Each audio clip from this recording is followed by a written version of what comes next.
Hey guys, what's going on? It's your boy, the Mad Tiger, and back here today, guys. I'm going to be doing my top 10 PS2 games. Now, when I say top 10, it's these are, in my opinion, some of my top 10 PS2 games. It's kind of hard for me to do a top 10 PS2 game because it's sometimes hard to get to some of my games. I can definitely do more of these videos in the future, that's for sure. Um, you know, it's hard to choose 10 games, but when I say top 10, in my opinion, these are some games that are some of the best games on the PS2, also some of my personal favourites. But these games are actually pretty good games no matter what. There are a few of some of my personal favourites on here, but I just thought I'd show off a bunch here today, and we're going to go straight into it. First up, we have Tony Hawk Pro Skater 4. Now, Tony Hawk's been around for quite some time now, and most of the Tony Hawk games are pretty good. We know that Tony Hawk Pro Skater 1 and 2 got a remaster, and from what I know, they were really well done actually and well received. I'd love to see them do it with 3 and 4. 5 was a terrible game, but I absolutely adored Tony Hawk Pro Skater 4, sorry. You could argue Underground or American Wasteland or Underground 2 was probably better, because you could get off your skateboard and do all of that crazy stuff. But I just loved Tony Hawk Pro Skater 4. I remember playing this a lot as a kid, doing 2-player, the single player, the arcade stuff. The level designs, I loved all of the levels in this game. The zoo was probably my favourite level. Absolutely loved Tony Hawk Pro Skater 4. If you've never played a Tony Hawk game, I recommend starting with 4. 4 is a decent one to start with if you don't want to go all the way back to 1. Another obvious choice in my top 10. This is probably my number 1 favourite game of all time, and it's Timesplitter's Future Perfect. I don't think anyone can argue just how good Timesplitter's was. Some people sit here and say Timesplitter's 2 is the better game, because it had a bit more arcade feel to it. It was like a bit like a James Bond game a little bit. The first one was very, GoldenEye-esque style. But the third game in the series, I absolutely adored this game. Me and my friends would play through the campaign over and over again. It's got an amazing campaign. 2 players amazing. The multiplayer is amazing. You can customize your own levels. This game needs to come back. If they were to bring this game to the modern generation, it would be a day 1 purchase for me. But in my opinion, it'd be awesome because, online community maps and all of that crazy stuff. But Timesplitter's Future Perfect, I could do a review on this game and talk about it for hours on end. But I have to include that in there. Another one is kind of an obvious choice, Metal Gear Solid 3. I don't think anyone can deny just how ambitious Metal Gear Solid 3 was. Now, the original Metal Gear Solid on PS1, in my opinion, is the best Metal Gear Solid of all time in terms of, I absolutely adore that game. The GameCube version is better, obviously, for graphics and things, but Metal Gear Solid 3 it was basically one of the first games I really remember that used survival elements to it. Of course, survival games have been around for a long time, very popular now with games like DayZ, some of the Battle Royale games, H1Z1, all of these survival-based games, Stranded Deep, all of that stuff. But Metal Gear Solid 3 Snake Eater was, in my opinion, just such an amazing game. And these manuals are awesome as well, art card and everything in here, mini exposed stuff here. And I do have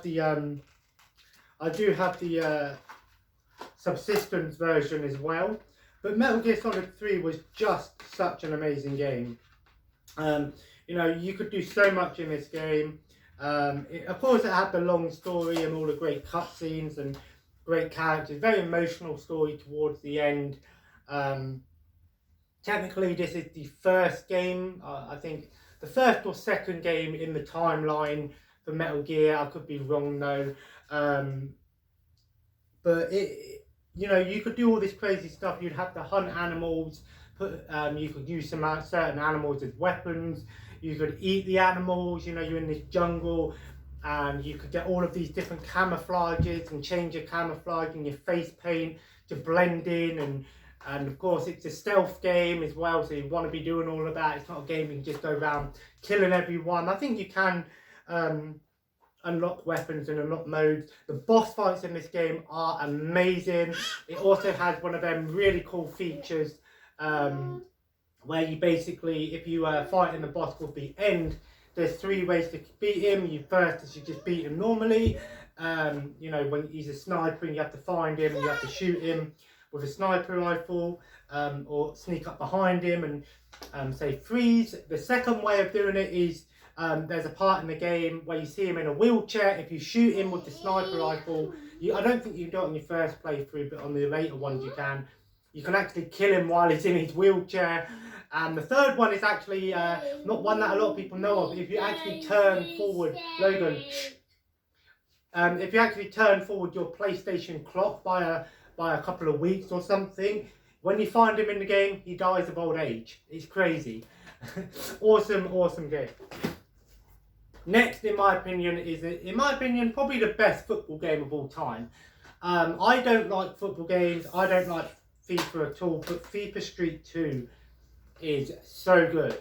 You know, not only was this a 5-a-side street football game, you could do so much with this stuff. It had like an arcadey feel to it where you would do tricks, build up your momentum meter, and then once you've done that, you could actually you could do a thing where you could slow down time and shoot the ball for double points if you got it in a goal, and really fun. But where this game stood out to me was the customization. You could customize your own team with how many players you wanted. On my team at the time was, I think I had Dida in goal, Ronaldo, Ronaldinho, Rooney and Gerrard, I think my team was.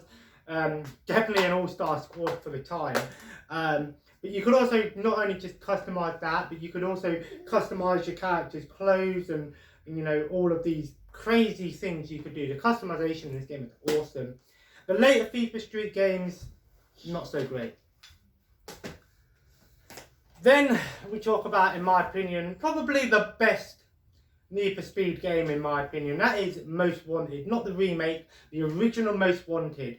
This game was like, it combined, imagine Burnout meets Need for Speed. It had the street racing style of Underground 1 and 2 and the open world like Underground 2.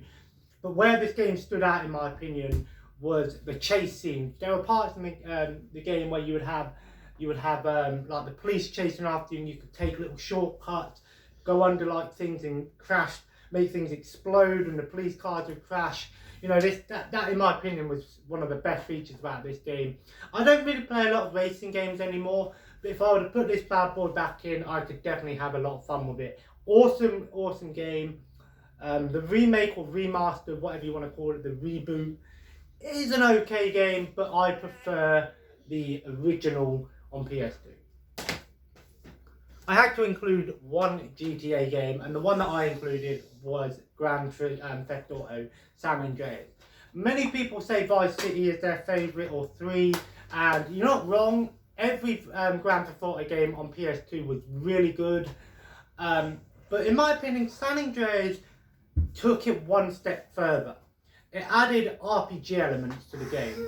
Of course, as you go on, you have that. It's all about gang warfare and stuff like that, and you could do like gang missions and things. Of course, it had a very beloved story, lots of memes.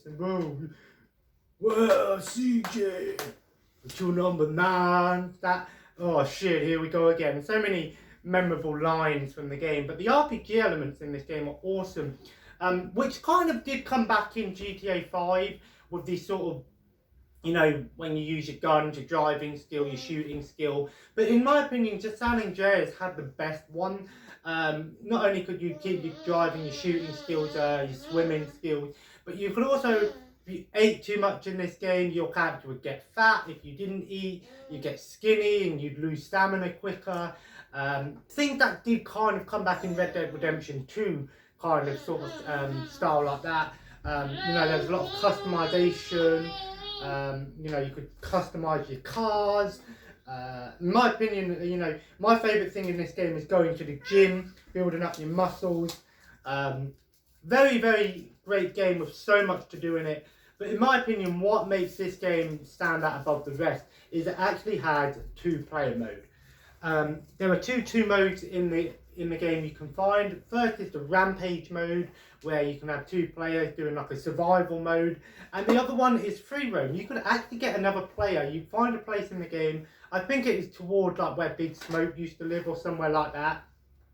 And you would find this thing that made basically your friend could, or partner or whoever you're playing with could join in with you. And you couldn't do any missions or anything in two-player. You just run around. It was sort of like the way it worked. It's kind of like how the early Lego games were, you know, with that style of camera. You're sort of tethered together, but nonetheless, it's a novelty by today's standards. But back in the day, it was so fun. You know, me and my friend would have so much fun messing around doing this two-player. Next, we have another one. I had to include one Dynasty Warriors game on here, and the one I chose was FIFA Empires. I'm not gonna lie, I played more of this on the Xbox 360, but the PS2 version is still pretty good. I absolutely adore Dynasty Warriors, there's no denying that. But Dynasty Warriors FIFA Empires, in my opinion, was the best of the Empires games. It wasn't overly complicated, it improved over on the fourth one, and I just loved it. You know, gameplay wise it is awesome. It really did push the PS2's boundaries of what it was able to do, you know, with the sheer amount of people that are on the screen at once. It was really, really good. Highly recommend Dynasty Warriors 5 Empires if you've never played a Dynasty Warriors game. This one's not a bad one to start with. Save that one for last, because I've got a lot to say about that. Next is Cell Damage Overdrive. Now this game actually did get a HD version on PS4 and Xbox 360 One. I'm not gonna lie though, the HD version didn't really do much other than improve on the graphics slightly. But I actually found that the HD version had glitches. There were a few times when I was playing the HD version, my character would fall through the map unexpectedly. But this game is basically Twisted Metal for kids. But that's not a bad thing. I absolutely love Cell Damage Overdrive. I don't normally like vehicle combat games, but I love this one. It's very cartoonish. You know, it was a budget title, but that doesn't change the fact this game is so fun. I played this game on hours and hours with my brothers. Ironically, I've still not unlocked everything in this game. As a kid, I never unlocked any of the other characters. I always unlocked the stages when you win on the stage. But you know how everyone has that one game that they play, and if you've got a friend or someone coming over saying, "Oh, what game are you the best at?" If someone were to come over to me and want to play a game, who want to get their ass whooped, you know, like some people are really good at Tekken or Street Fighter, mine's Cell Damage. Cell Damage and Timesplitter is free, but Cell Damage, mate. Even in all my years, I remember my brother, I think my brother's only ever beat me once, but that was only by like a couple of points. But I absolutely love Cell Damage, and I'd love to see Cell Damage get another game. You know, and not that it needs one, it's a great game, but definitely one worth checking out. Next is, in my opinion, probably the best Dragon Ball Z game of all time. Now, it doesn't matter whether you play the first, second or third one because they're all very similar. But I've just picked up the second one here. I'm kind of pissed off though because for some reason when I played this with my brother, we got to a mission and it just wouldn't load. It was just glitching, it wouldn't load. I had to retry it and see if it fixes it. But Dragon Ball Z is a classic anime. I love the Dragon Ball Z characters and that. I don't think I've watched all of the animes all the way through. Definitely a show that I'm going to need to watch at some point again. But Dragon Ball Z Budokai Tenkaichi is such a good game. It's these 3D style of fighting games, the third-person 3D style, where the camera is behind the character. These games are so fun. There's so many characters to unlock. The story mode is awesome. So many battles. The combat is really fast-paced.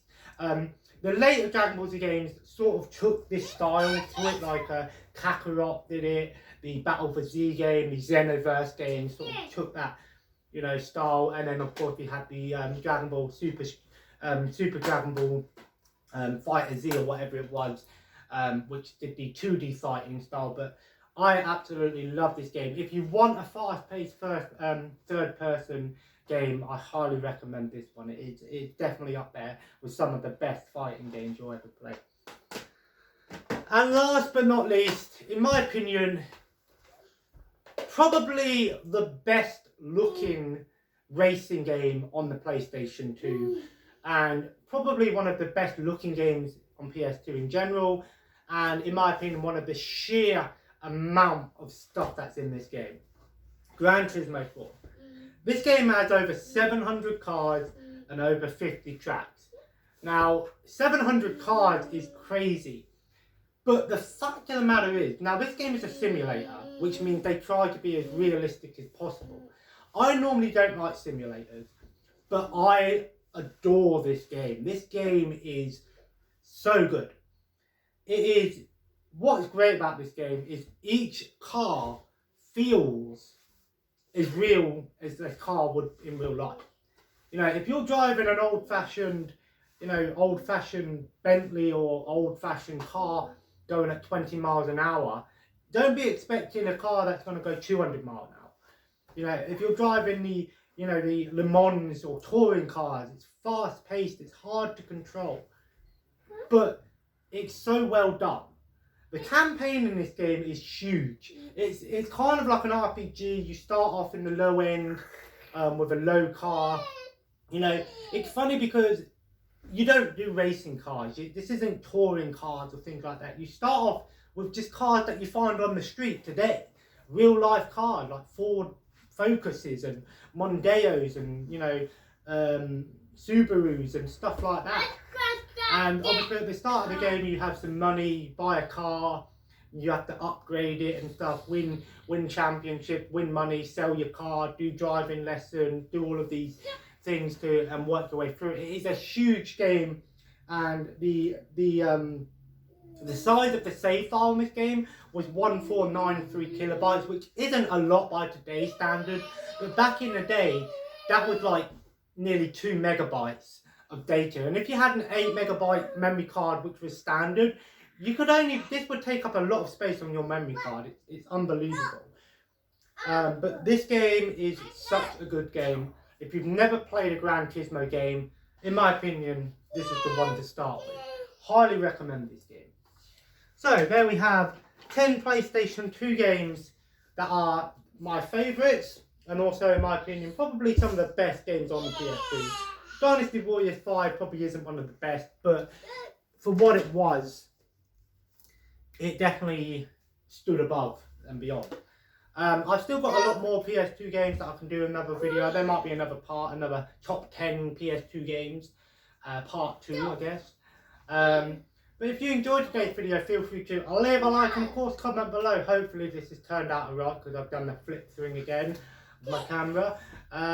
Just thought I'd mention that I'm on 385 subscribers now, and 400 subscribers I might be doing a bit of a giveaway. I did mention that I might be selling off those PS3 games and possibly even the Xbox 360 games and some DVDs. So some of those things might be going up for a giveaway. I will do a video when I'm at maybe 395 subscribers, doing an announcement of what you need to do and stuff like that. And things like that. Just wanted to give back something to all of the people that join me and stuff like that. I've still got some things to do. Going to put some more stuff up for sale today. Do some more tidying up and things.